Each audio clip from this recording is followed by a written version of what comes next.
Welcome, my name is Dale McCluskey, and I'd like to take a couple minutes to talk about instinctive behavior, or fixed action patterns, as many dog behaviorists refer to.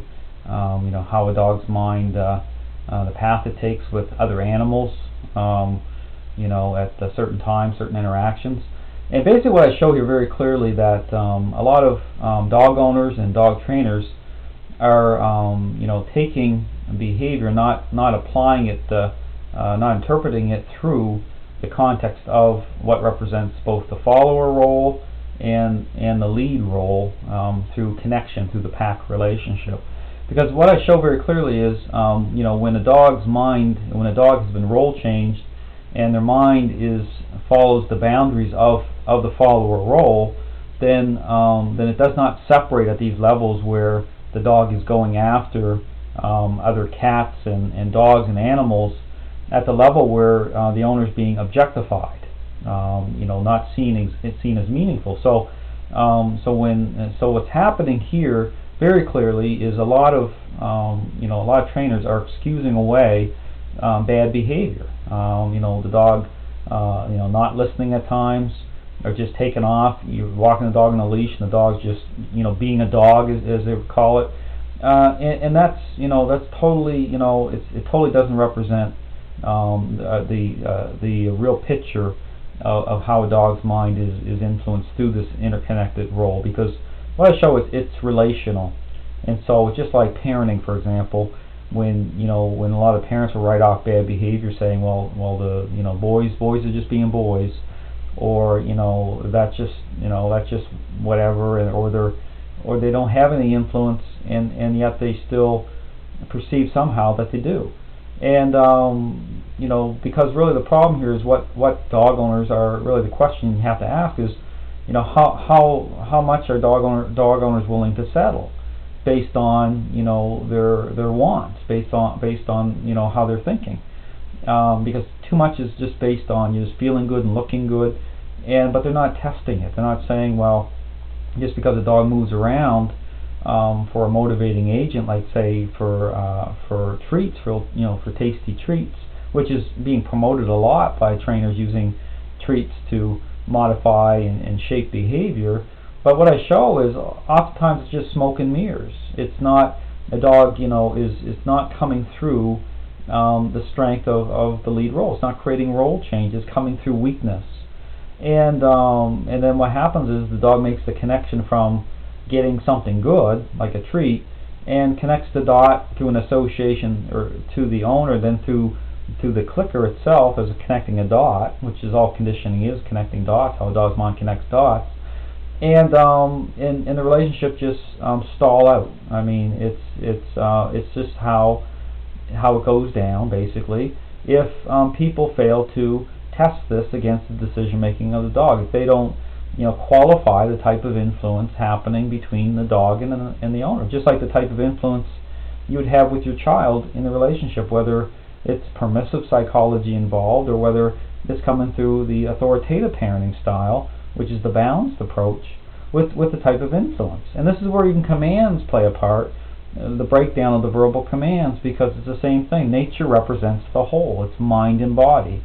Again, it's relational, and it's about dogs. That's how dogs connect dots. So your verbal commands, what you say, reflects the physical part of it, the connection part of it, how the dog perceives you through the relationship. So if you say come and the dog doesn't come, well, then that means it could just be based on just because you're perceived as weak. And even if you've used treats to build on that, this is why the pull of something greater, say with, you talk about instinctive behavior, another dog is in the area, or something through the natural instinct of the dog, the breakdown happens then, because you're objectified and perceived as weak. The dog is going to make the choice of going after the other dog, and you don't have the whole of the mind like that, because the foundation hasn't been changed out.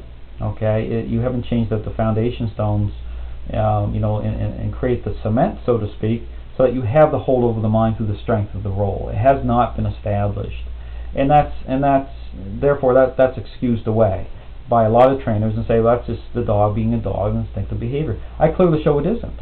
Once you have created role change, once a dog dog's decision-making process is within the confines of the follower role, their decision-making is impacted at that level. You have hold, you have meaningful influence over the mind, and the dog connects the dot to other dogs and other animals that way. Basically what the dog says, well, you know, Dale or whoever, they own that other animal.